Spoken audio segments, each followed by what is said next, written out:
No one knew that night's train would be the last one to leave before the storm swallowed the mountains whole. The platform at Aldenveld station was nearly empty when the 947 pulled in. Just a hiss of steam, a low groan of iron wheels on frozen rails, and a handful of passengers standing beneath the pale amber glow of the station lamps. Snow had been falling since mid-afternoon, soft and steady, the kind that doesn't announce itself loudly, but simply arrives and stays, layering itself over the world like a whispered secret no one asked to keep. But everyone somehow already knew.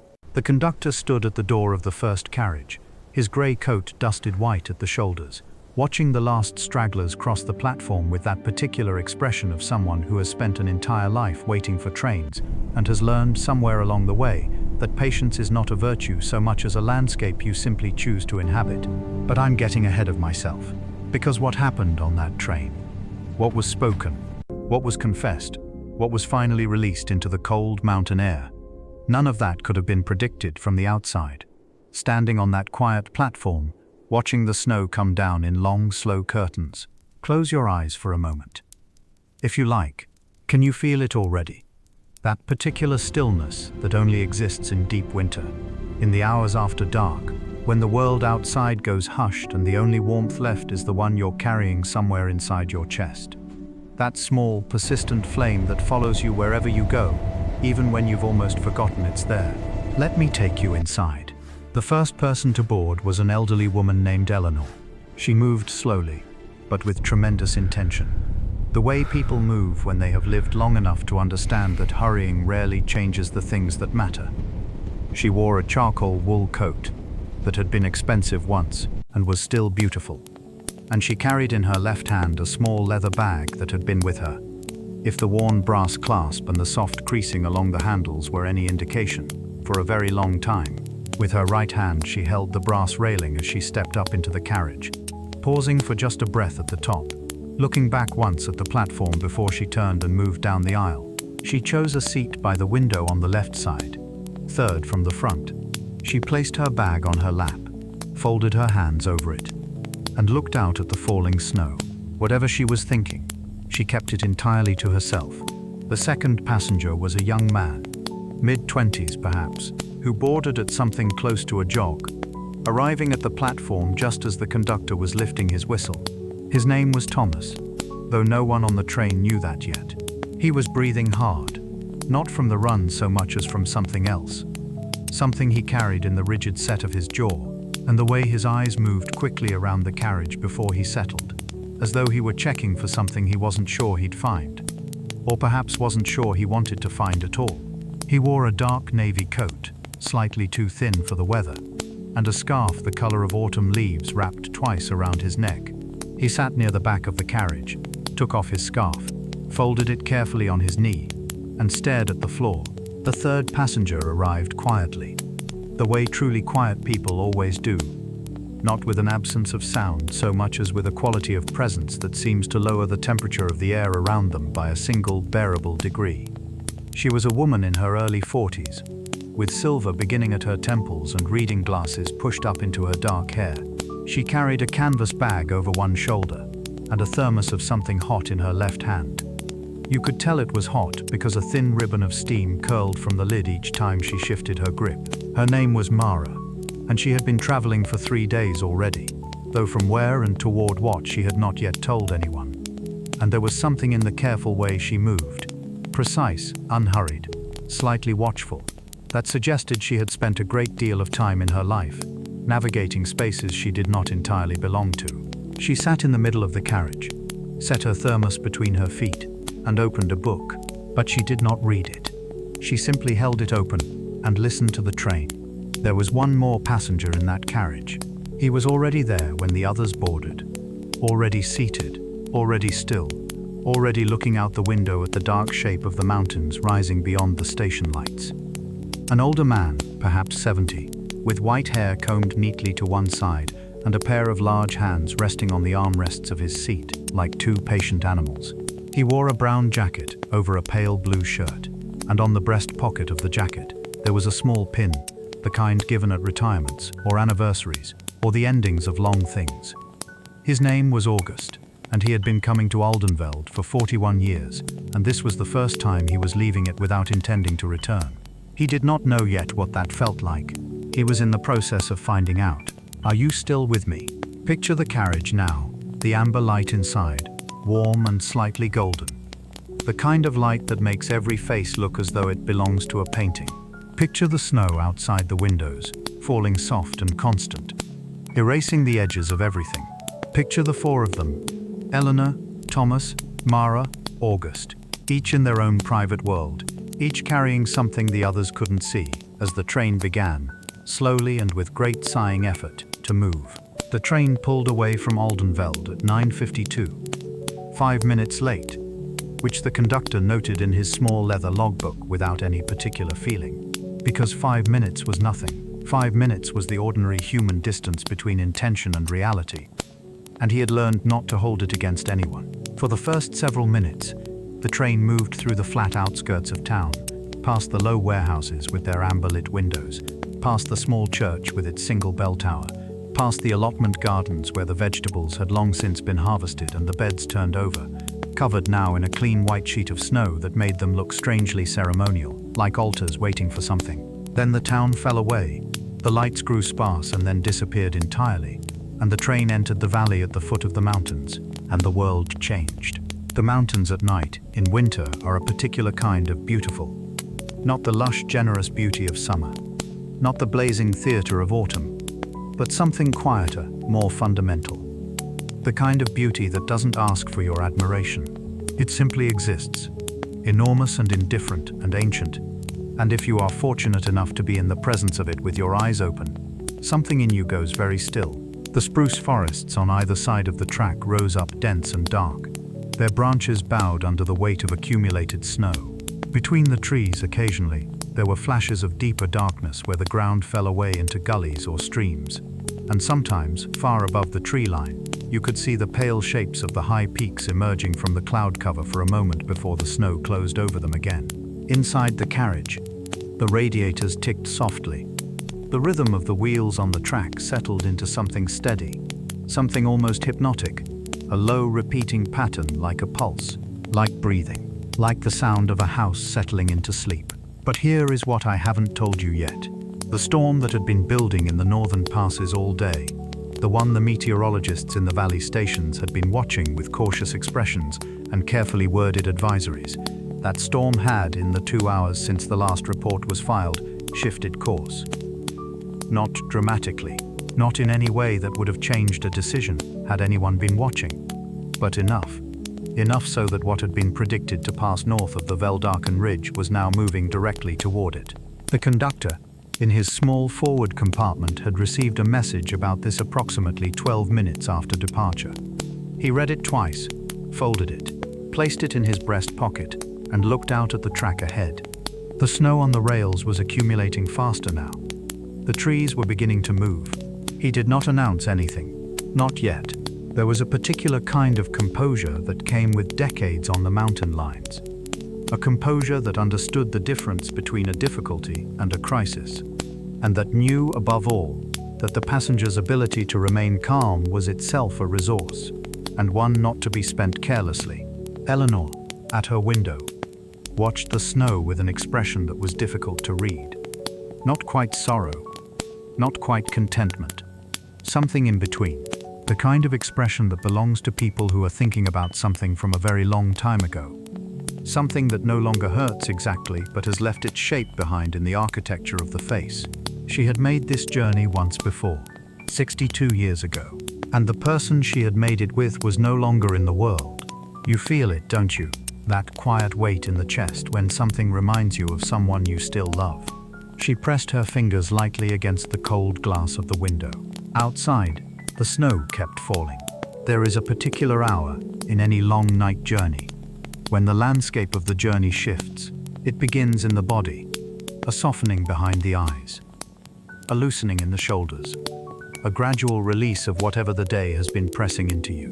The mind, which has been moving quickly all day, following its own elaborate itineraries of worry and memory and anticipation, begins to slow. Not to stop. It never stops entirely, but to slow. the way a river slows when it enters flatter ground. The urgency drains out of things. The list of tasks, the half-finished conversations, the small regrets.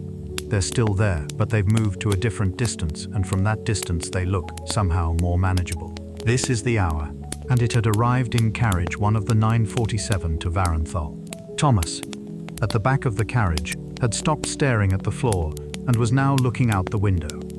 Whatever he had been running from, or toward, it was sometimes difficult to tell the difference, had temporarily retreated, loosened its grip by the mere fact of motion, of being carried through the dark by something larger and more certain than himself. He had the look of someone who had been holding his breath for a long time and was only now cautiously beginning to exhale. He reached into his coat pocket and took out a folded envelope. He did not open it. He simply held it in both hands, the way you hold something you're not yet ready to look at, but can't quite bring yourself to put away. Mara had finally set down her book, still unread, and was looking at the other passengers with the careful, non-intrusive attention of someone who has spent a lot of time alone and has learned to find company in observation. She noticed Eleanor's hand against the window. She noticed Thomas and his envelope. She noticed August, 3 rows ahead of her, perfectly still, his large hands on the armrests, looking at nothing in particular, with the concentrated attention of a man taking inventory of his own interior. She unscrewed the lid of her thermos. The scent of chamomile and something else, ginger perhaps, or cardamom, drifted gently into the carriage. She took a slow sip, and something in the carriage shifted, almost imperceptibly, toward warmth. "It smells wonderful," said Eleanor, without turning from the window. Mara looked up. "I'm sorry? Your tea." Eleanor turned then, and there was something in her face, an openness, or perhaps a willingness, that had not been there before. "It smells the way this season is supposed to smell." Mara considered this. "Cardamom," she said. "My grandmother used to put it in everything. I think I've been chasing that smell for about 30 years without quite catching it." Eleanor smiled. "That's the thing about those smells, isn't it? They're never quite the same when you make them yourself. There's always something missing, something you can't put in a recipe." "No, you can't." A pause. The train moved through a long curve, and for a moment the forest opened on Eleanor's side, and there was a high field of snow, luminous and pale beneath the cloud-filtered darkness. And then the trees closed again, and the carriage was enclosed once more in its amber warmth. "Do you have a smell like that? Something that takes you somewhere without warning? A kitchen, a garden, a particular afternoon that you thought you'd forgotten? Breathe in for a moment. Let it come if it wants to." It was August who spoke next. He didn't address anyone in particular. He simply spoke, in the measured way of someone who has been composing a sentence for a long time and has finally decided that the composition is finished and the time for keeping it inside has passed. "I built something in this valley," he said, 41 years ago. "A small house, stone walls, 2 chimneys, a garden that was never quite under control." He paused. "I sold it this morning." No one said anything. The train moved. "My wife planted a rose along the south wall, the first spring we were there," August continued. "Climbed all the way to the second window by the time our daughter was born. By the time our daughter had children of her own, it had gone over the roof." He looked at his hands. "I don't know what the new people will do with it. I asked them to please leave the rose." "They'll leave it," said Eleanor. August looked at her. "Roses like that," she said. "They're not optional. They become part of the house. Any gardener knows that." August was quiet for a moment. "My wife would have liked hearing that," he said. Eleanor nodded slowly. "Mine would have liked this train," she said. He loved trains. He said they were the only form of travel that gave you time to actually arrive somewhere. And there it was. The small, precise ache of the past tense. "Would have loved," said. "How long?" August asked. 11 years, said Eleanor. 11 years, and I still reach for the phone to tell him things. She smiled at the window. Small things mostly. A bird I saw. A good sentence in a book. She paused. He would have wanted to know about this storm. The radiators ticked. The snow fell. somewhere in the mountains above them. The wind was moving through the high passes, with a sound like a long, slow exhalation. Thomas, at the back of the carriage, was listening. He hadn't meant to. He had arrived on this train as a person who was very much inside his own story. Inside it so completely that the idea of anyone else having a story of equal weight had not quite occurred to him. That is the nature of crises, small or large. They are profoundly, sometimes cruelly, self-centered. They convince you that you are the only one carrying something. He looked down at the envelope in his hands. And here is where it gets interesting. Because the envelope was not what you'd expect. It was not a letter from someone else. It was a letter from himself, written 3 years ago, at the end of a very bad year. As an exercise his therapist had suggested. Write to your future self, she had said, and tell him what you want to have done differently. Write to the person you want to become. He had written it in a coffee shop on a Tuesday afternoon in November. A little embarrassed, a little dismissive, certain he would throw it away before he ever got around to reading it. He had not thrown it away. He had carried it, in various coat pockets, for 3 years. And tonight, for reasons he could not entirely explain, he had decided that he was going to read it. Just not yet. At 10:34, the wind picked up. It arrived not as a gust, but as a decision. A shift in the mountain's mood. A change in the quality of the night outside. The snow, which had been falling vertically in long, peaceful lines, began to move horizontally, streaming past the windows in a way that made it look in the amber interior light, like something being chased. The trees on either side of the track went from stillness to motion, with a suddenness that made Mara look up from her thermos. "That's a real storm," she said quietly. "Yes," said the conductor, who had appeared at the end of the carriage without anyone quite noticing. He was a tall man with a grey-streaked beard and the kind of calm that comes not from indifference but from genuine, hard-won acceptance of the things that cannot be controlled. "We'll be stopping at Kelvarn for a short while. There's a siding there. We'll let the worst of the front pass before we continue." "How long?" asked Thomas from the back. The conductor considered this with evident honesty. "An hour, perhaps. Perhaps 2. I won't give you a number I don't have." He looked around the carriage. "The heat will stay on. There's a small station at Kelvarn. Nothing much, but there's a waiting room with a fire." He paused. "I'd suggest staying on the train. It's warmer here." Then he moved back toward his compartment, unhurried, as though the storm were simply an event in an ordinary schedule of events. Kelvarn. You may never have heard of it. You wouldn't, unless you lived in this particular mountain range, or had reason to study the smaller stations of the Alpine rail lines. Which is to say, unless you were the kind of person who finds beauty in the overlooked and value in the small. Kelvarn was a flag stop, which means a place the train only visited when asked to. A single platform of dark stone with a single light on a single post, and behind it a low building of whitewashed walls and a green door. And 2 windows behind which, if the station master was in residence, you might see the warm movement of firelight. The train pulled in at 10:41. The wind outside the windows was substantial now. You could hear it pressing against the carriage sides, a low, persistent pressure, like a very patient argument. The platform was empty. The station light swung gently on its bracket. Snow was accumulating against the base of the platform wall in long, curved drifts, and the spruce trees beyond the platform were bending in slow, cooperative arcs, as though performing some collective, private ritual. Inside carriage 1, nobody moved. The 4 passengers looked out at the little station in the storm, and something settled over them. Not anxiety, precisely, more like a recognition. The recognition that they were, for the moment, contained, that the ordinary world with its demands and its forward motion had been suspended, and all that existed was here. This carriage, these 4 people, the amber light, the sound of the storm, and whatever they were each carrying. Do you know that feeling? Of being held still by something outside yourself. A storm, a delay, an unexpected pause in the ordinary machinery of your life.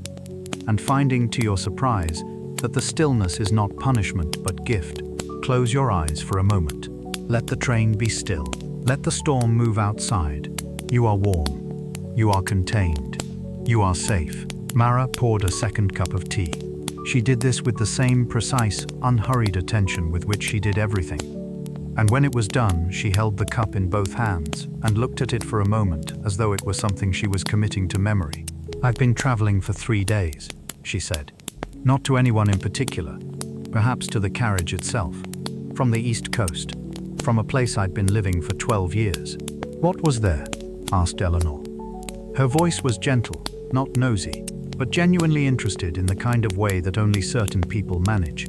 The way that makes you feel that whatever you're about to say will be held carefully. "A research station," said Mara. "Marine biology. Specifically, deep water kelp ecosystems." She paused, and a small smile appeared. "I know. It's very specific. Everything important is very specific," said Eleanor. Mara looked at her. "Yes, that's yes." She took a sip. "I was there for 12 years. It was the longest I'd ever been anywhere. And the work was extraordinary. There's a kind of life down there that most people never see, never even think about. These enormous swaying forests under the water, in the cold dark and everything that lives in them, the light that comes through in the morning, even at depth, this incredible blue-green light." She paused. "I used to go down in the submersible in the early morning, before the team arrived, just to watch it." She was quiet for a moment. The storm pressed against the windows. "What happened?" asked Thomas, from the back. Mara turned to look at him, as though she had almost forgotten he was there. "The funding was cut," she said simply. "The station is closing at the end of the year. All those years, all that data packed into storage. And she stopped. "I just needed to go somewhere I hadn't been, somewhere I didn't already know everything about. Because I think I've been afraid of that, of places I don't know, for a very long time." "And now?" asked August. "And now I'm on a stopped train in a snowstorm in the mountains," she said. "With strangers." She looked around the carriage. "It's going quite well, actually." A brief, warm ripple of something passed through the carriage. Not quite laughter. Not quite its opposite. Just warmth. "There is a theory, not a scientific one, but a human one. The kind that accumulates through experience rather than evidence. That the places where something important happened to us retain some quality of that event. The way cloth retains the shape of what it's been wrapped around. Even after the thing itself is gone. Some people can feel it. They return to a house they lived in 20 years ago. And there it is, not the house as it is now, with its new paint and its changed curtains, and the lives of other people layered over the life they lived there. But something underneath all that. A resonance. A frequency. The particular quality of the light through that east-facing window in the morning. The smell of the kitchen on Sunday afternoons. The sound of rain on the roof, which is in every house, slightly different. August knew about this. He had spent 41 years building up that particular resonance in his stone house in the valley. And now he had handed the keys to someone else, and he was on a train in a snowstorm, and he was trying, with the careful, methodical effort of a man who has approached difficult things systematically his entire life, to figure out what to do with the accumulation. "I'm going to my daughter's," he said, in answer to a question no one had asked. "In Varenthal. She's been asking me to come for 2 years." He paused. "I kept finding reasons not to. The garden, the house. There was always something that needed attending to." "Or perhaps," said Eleanor gently, "it was easier to stay where you had been with her." August looked at Eleanor for a long time. "Yes," he said, at last. "Yes, that's exactly right." Eleanor nodded. "Grief," she said, "is very clever about finding places to live. It moves into the things you do, the routines, the objects. And then you think, if I change the routine, if I leave the house, if I let go of the objects, I'll lose the person again, as though they were stored there. But they're not," said August. "No, they're not." She pressed her hand to her chest, lightly, almost without thinking. "They're in here, and that goes where you go. The house has nothing to do with it. Are you still listening? Because this is the part of the night when something quietly shifts, when the walls between people become a little more transparent, when what's really being said begins to surface."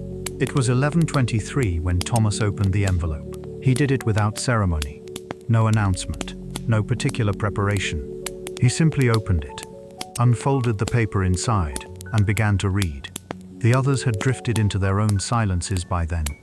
Eleanor, with her head back against the seat, not quite asleep, but not quite present either. Mara writing something in a small notebook. August looking out at the storm with the patient attention of a man who has made peace with weather at least. None of them were watching Thomas, which was, perhaps, the only reason he was able to do it. The letter was 4 pages long, handwritten, in the slightly cramped script of someone who had started writing, and then had not been able to stop. The kind of writing that happens when something finally breaks open, and all of it comes out at once, spilling across the page without the usual editing, the usual self-censorship, the usual careful management of what you are allowed to feel, and how much. He read it slowly. Outside, the wind found a gap somewhere in the structure of the carriage, and made a low, mournful sound, like a note held too long. By the second page, something in Thomas's face had changed. By the third page, he was very still. By the fourth page, the last paragraph, his hands were not entirely steady. He had written to himself, 3 years ago, "I want you to stop apologizing for taking up space. I want you to let the people who love you actually love you, without spending all your energy convincing them they're wrong to. I want you to understand, truly understand, not just say the words that you are allowed to be here, that your presence is not an inconvenience, that when people ask you how you are, they mean it, and you can tell them." He folded the letter carefully. He put it back in the envelope. He sat for a long time with it on his knee, and then, quietly, almost too quietly to hear over the sound of the storm and the idling engine, he said, "Does anyone want some tea?" Mara looked up from her notebook. "I have a flask," he said, a little awkwardly. "Green tea. I've been carrying it around all day and I think I'd like to share it." A pause. "Yes, please," said Mara. "That would be lovely," said Eleanor. Without opening her eyes, August turned from the window.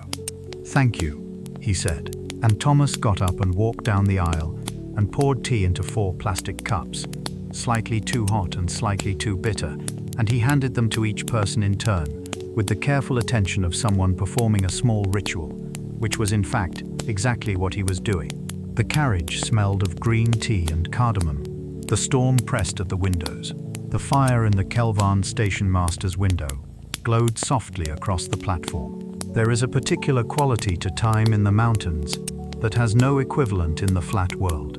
It moves differently, or perhaps more accurately, it reveals itself differently, shows its actual dimensions, which are larger and slower than the compressed, urgent time of cities and schedules, and the relentless forward motion of ordinary days.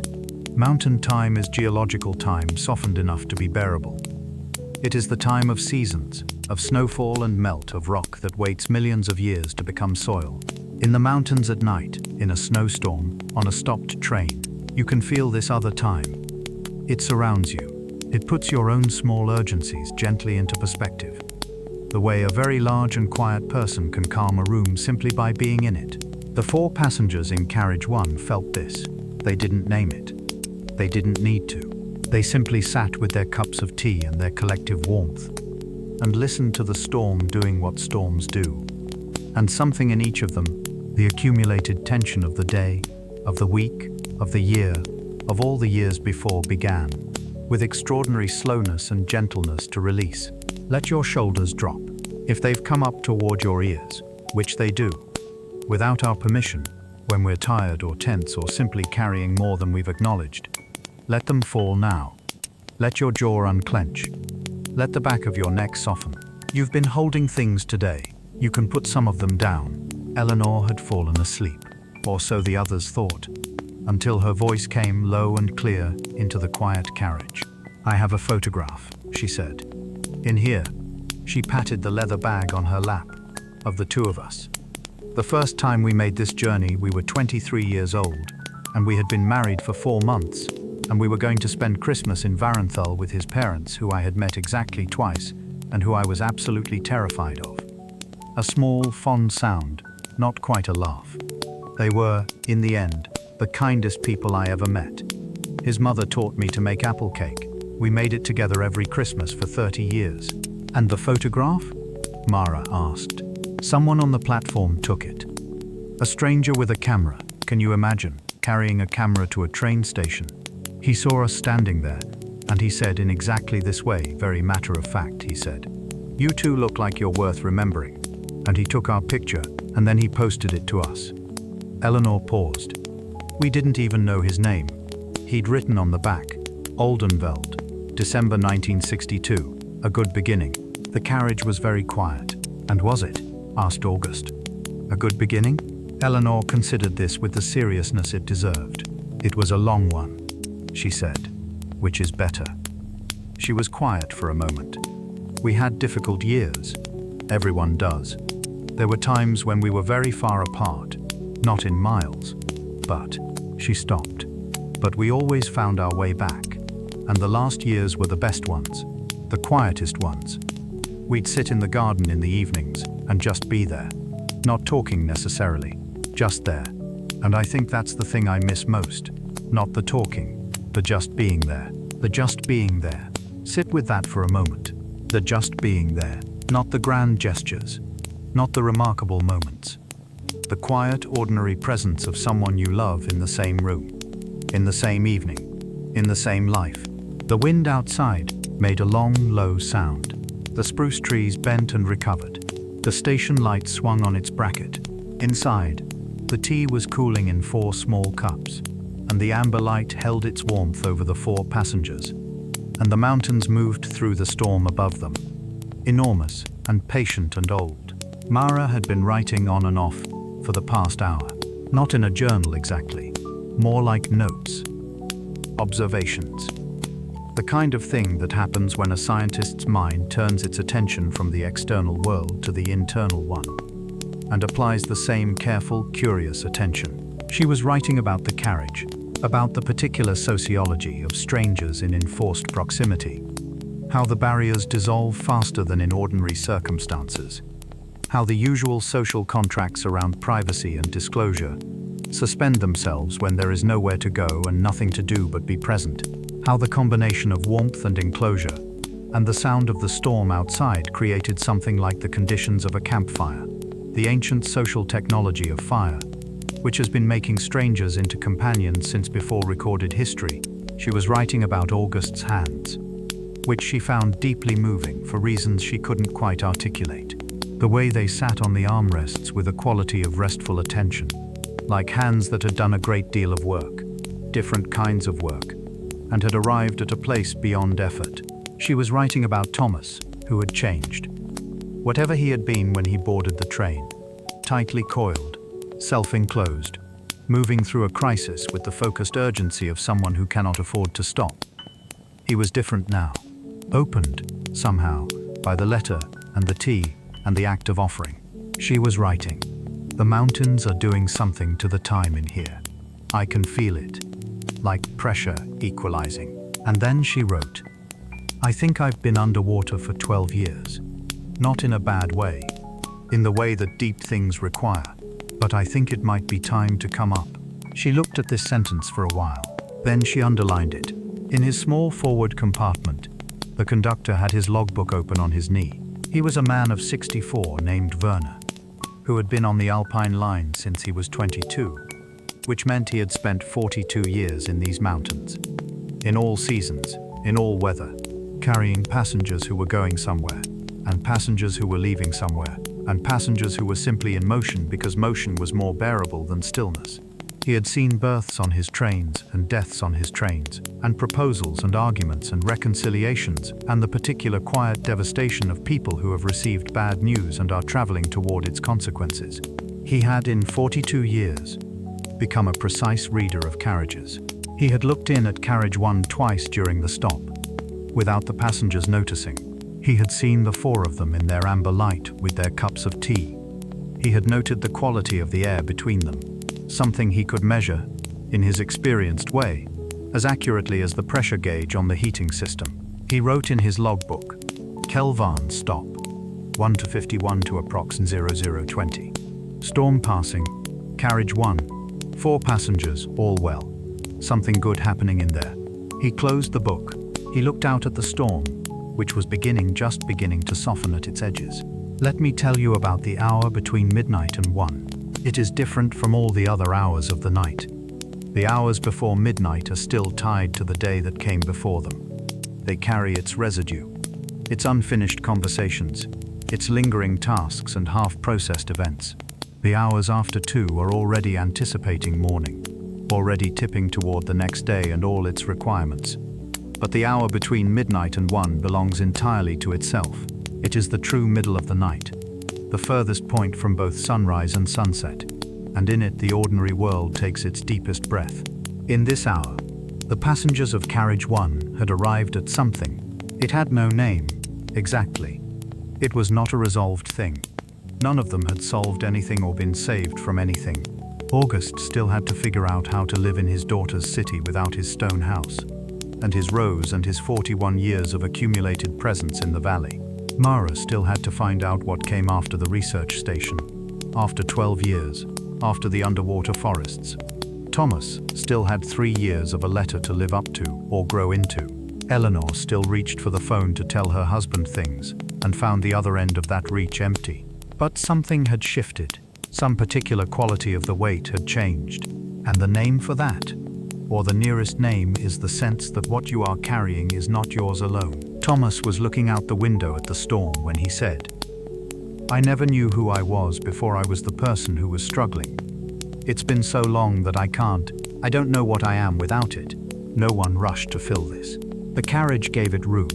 "You're the person who made tea," said Mara, eventually. Simple, direct. Thomas looked at her. "I know that seems small," she said, "but it isn't. People in crisis don't make tea for strangers. People in their way out of a crisis do." Another silence. "Your way out is longer than a train journey," said Eleanor. "But you've bought the ticket. That's the part that's hardest.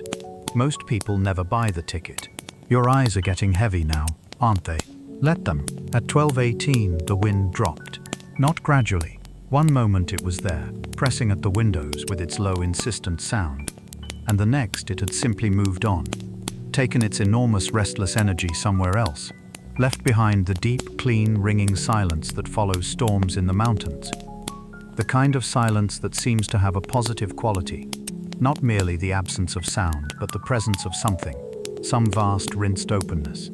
The snow was still falling, but softly now, vertically again, in long, slow, quiet lines. All 4 passengers turned to the windows at the same moment. The spruce trees had gone still. The station light had stopped swinging. The platform lay under 3 new inches of snow, unmarked and white and perfectly smooth, and beyond it the forest stood in its dark integrity, each branch bearing its weight of snow with the particular patience of things that have been carrying weight for a very long time. "Oh," said Eleanor, "nothing else, just that." Werner, in his forward compartment, felt the change and reached for his radio. He listened. He nodded. He stood up, smoothed his jacket, and walked back to Carriage 1. "We'll be moving in approximately 20 minutes, he said. "The front has cleared the ridge. We should arrive in Varenthal by 2. He looked around at the 4 of them. "I'm sorry for the delay." "Don't be," said August. Werner looked at him. "Don't be sorry," August said. "This was." He paused, looking for the word. "This was a good delay." The train moved again at 12:41. This time, as it pulled out of Kelvarn and climbed back into the mountains, the quality of its motion was different. Or perhaps the passengers were different, which amounts to the same thing. The urgency had gone out of the journey, where before each of them had been moving towards something, or away from something, with the forward-leaning momentum of unfinished business. Now they were simply being carried through the dark, through the snow-silenced mountains, through the last quiet hour before arrival. Eleanor had fallen properly asleep, her head tilted against the window, her leather bag still on her lap, her hands folded over it.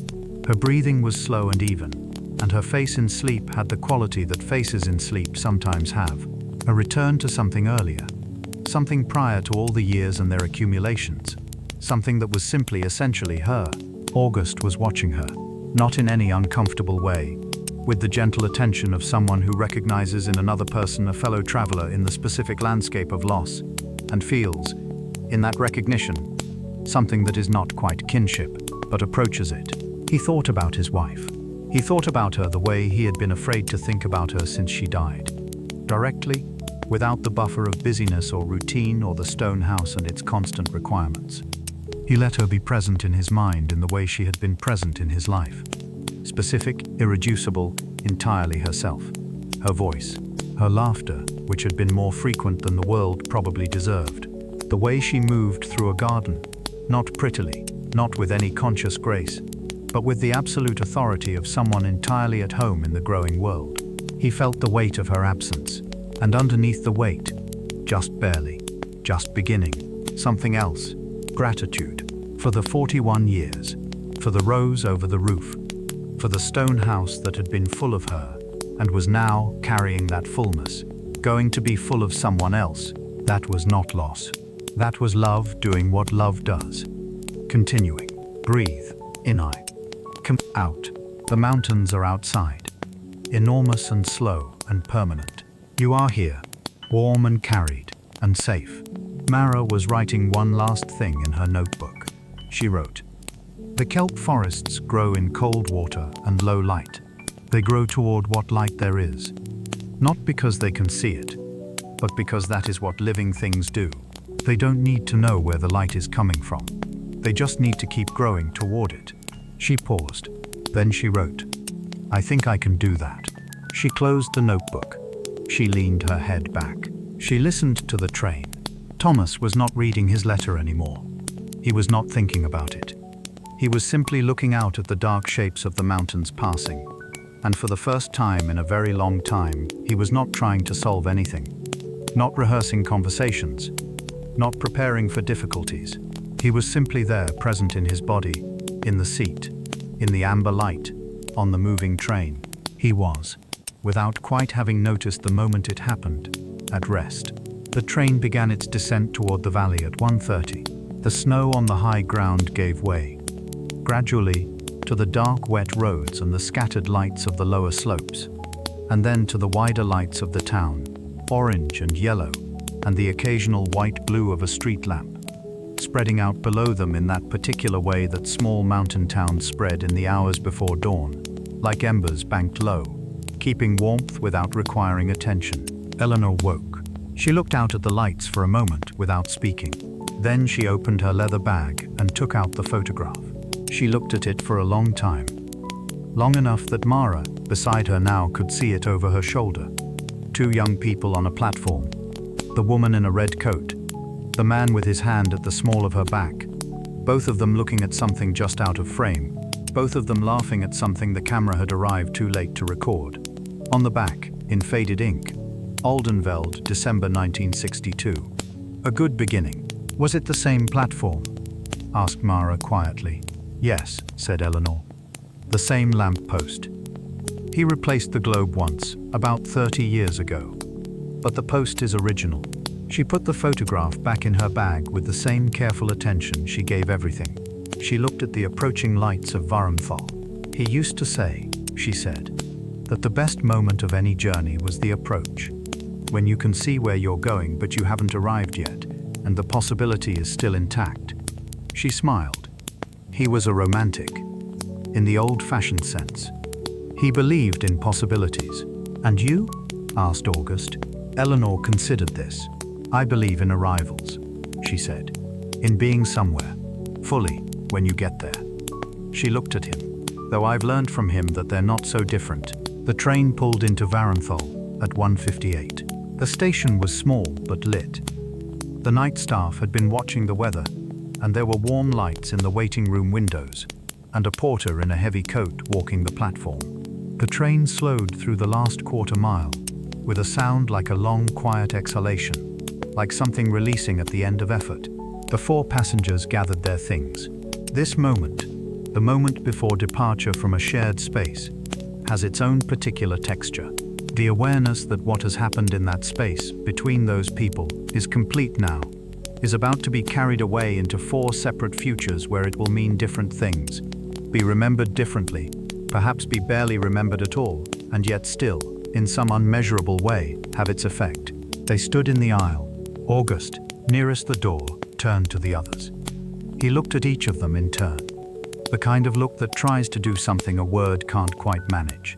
"Thank you," he said. It was addressed to no one in particular, and to all of them. For the tea and the company, and he stopped. "Just, thank you." Thomas nodded. Something in his face, something very young, something that had been carefully hidden for a long time, was briefly, quietly visible. Mara said, "I hope the rose stays." August smiled. "I think it will." Eleanor, last to rise, smoothed her coat and picked up her bag and looked around the carriage once more at the amber light, at the 4 small cups at the windows dark with night. "A good delay," she said, and she stepped out onto the platform. After the passengers have gone, the carriage is quiet. The amber lights are still on. The radiators are still ticking. The 4 small cups are still in their places. 1 on an armrest, 1 on the floor, 2 on the fold-down trays, and the carriage holds for a while longer the warmth and the smell of tea and the particular quality of air that has been breathed and shared and lived in. Werner walks back through after his last round, pausing at the door of carriage 1. He looks in. He doesn't write anything in his logbook this time.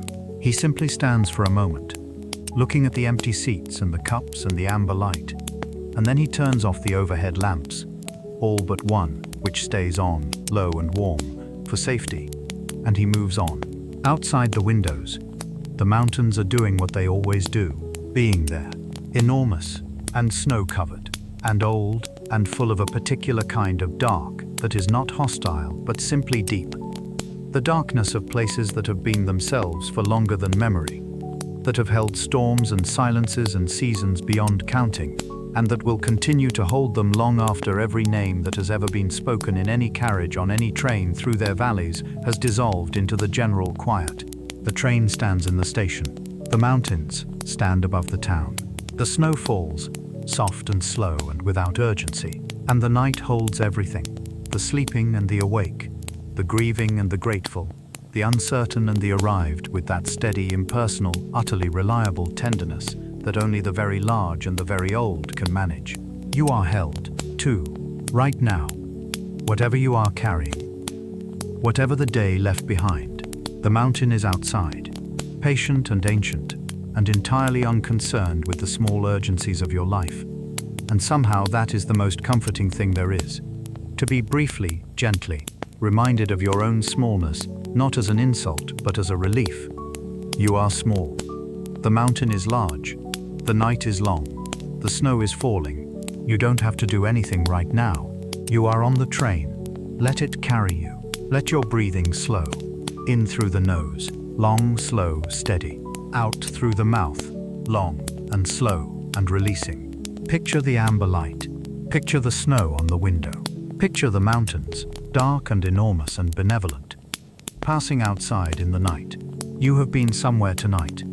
You have sat with 4 strangers and their stories and their tea.